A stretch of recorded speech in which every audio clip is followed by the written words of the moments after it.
Hello, INTP to INTP here. And there's a certain idea I wanted to talk through today because I found it very influential and important in my own life recently. And I call it the 3%. And exactly what is the 3% idea is that of all the people that you meet, 3% will be for you. And I say it often as I talk with my friend. Because my friend is very quick to come to conclusions and judgments about things, being the INTJ he is. And I just say, 3%. We meet someone and it doesn't go well. A very certainty-seeking person would say, I knew it. I knew I shouldn't have come today. I knew I shouldn't have gone out today. But my response is always 3%. And this idea has actually been very influential for me in the recent past because it has allowed me to take massive action in areas where I previously wasn't doing anything at all. For example, if there's an event I'm thinking about going to and I'm not sure if it's going to be worth it or not, well, it probably won't be worth it. 97% of the time it won't be. But 3% of the time, for the 3% that I'm looking for, it will be worth it. It also, so that's the idea. The idea is 3% of people are for me. Yes, and what it has enabled for me is I can go and meet anyone I want and understand that 97% of them will fall away. But beautifully, the 3% that remain pay for the 97% a million times. And that's exactly what happened. If I go and talk about the start of this idea, I was working one day and I realized that I don't know many people and I haven't met many people. And so I looked up on meetups in the Gangnam, Korea area, and I saw a meetup that happens on Fridays. So I decided to go, and before I looked it up, actually, the idea of 3% popped into my head, where most people will not be for me, but I'm there to look for the people that are for me, and everyone else can live their lives as they wish. So I go and I meet my good INTJ friend right now, and we're doing a ton of experiments, and we're going the same direction, and that's exactly what I'm looking for.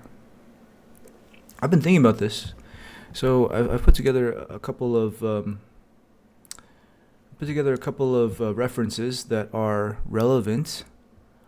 So one idea that I think is very relevant is the idea of a sales funnel.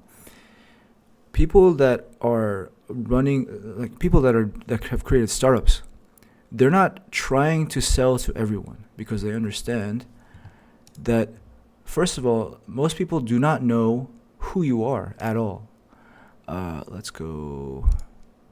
Most people do not know who you are. So the first job is to make people know who you are. That's 3%. But then even of the people that know who you are, most people are not interested. And so that's another filter. And then even if they're interested, it's not the right time or they're not looking to buy that thing right now. And then for all the many other reasons, they might decide just not to buy your product. And so salespeople and company founders, they understand this game.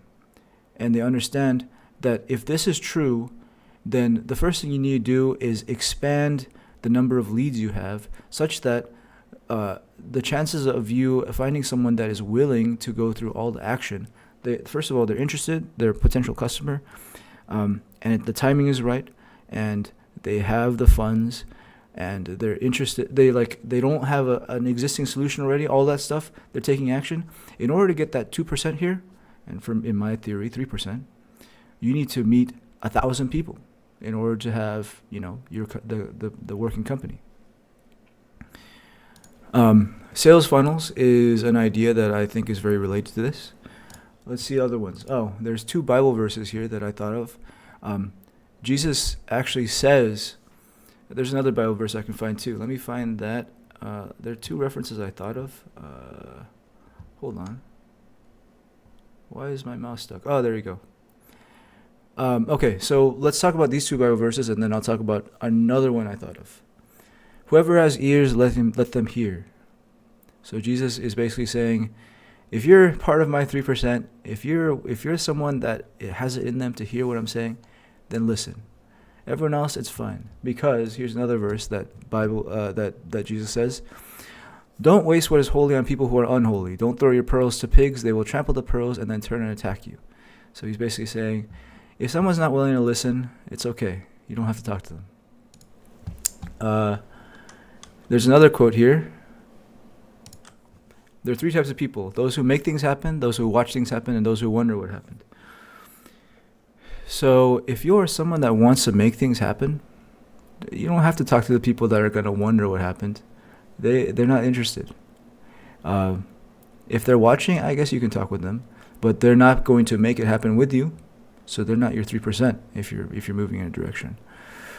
Let me sit here and think of the other references that I was wondering about.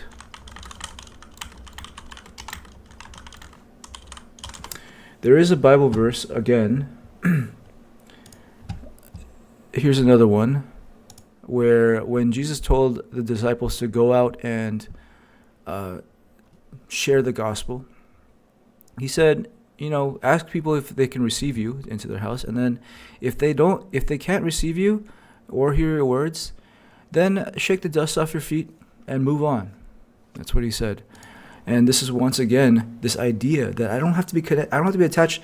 You don't have to like me. Whoever is watching this video, you don't have to like it. But the 3% that do, awesome. We've met each other. We're going the same direction. I think it's such a freeing idea. This idea. If I think of my last reference, I will put it as a comment in the video. But I wanted to share that idea. The idea, there are many things that this is not, or there are many things that this allows you to stop doing. If there's someone that you keep meeting, but you're not aligned, you're not on the same path, good. Stop talking to them. They are in the 97%. Everyone has their 3%. And as INTPs, I think this is also very freeing. Okay, hold on. I'll stay philosophical at first. Everyone has their 3%. If you're not aligned with them and they're not aligned with you, that's fine. They're in the 97%. Do as salespeople do, disqualify them as a lead, and then move on. And the other idea here is meeting lots of people is how I can increase the chance I find my 3%. And disqualify fast. It's fine. The other thought is I wish to create containers where I increase the chances of me finding my 3%. And so this channel, INTP to INTPs, I think the chances of my 3% being intuitives is extremely high. Every once in a while there will be a censor, but the more NTs and NFs I know, the more I will be, like, the more rich my life will become, I believe. The more experiments I'll be running.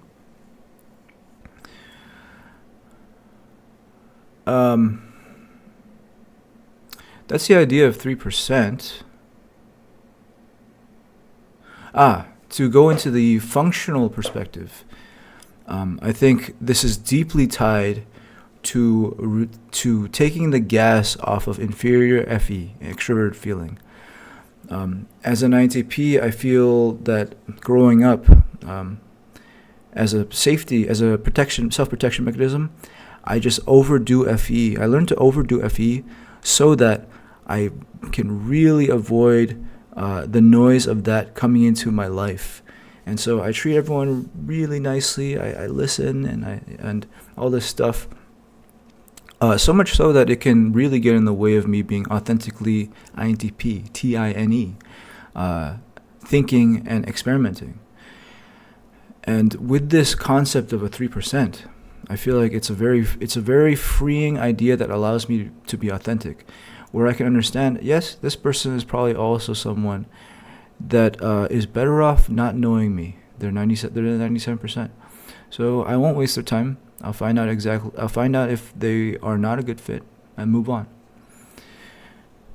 this is not being mean. It's actually supreme wise kindness. And so that is the idea I wanted to explore. There's one reference I know, but I won't let the video go much longer. And I'd love to hear what you have to think about that, because I think it is so key. I think it's so key, especially in the age we live in, to not try and... Oh! I found the reference. If you're for everyone, you're for no one. There's the quote. Let's see exactly what the quote says. The quote goes, if you try to be for everyone, you will be for nobody. And that's absolutely true. To be an authentic INTP, I can keep in mind that most people are not for me. 97% of people are not. The 3% are what I'm looking for. And here's to the 3%.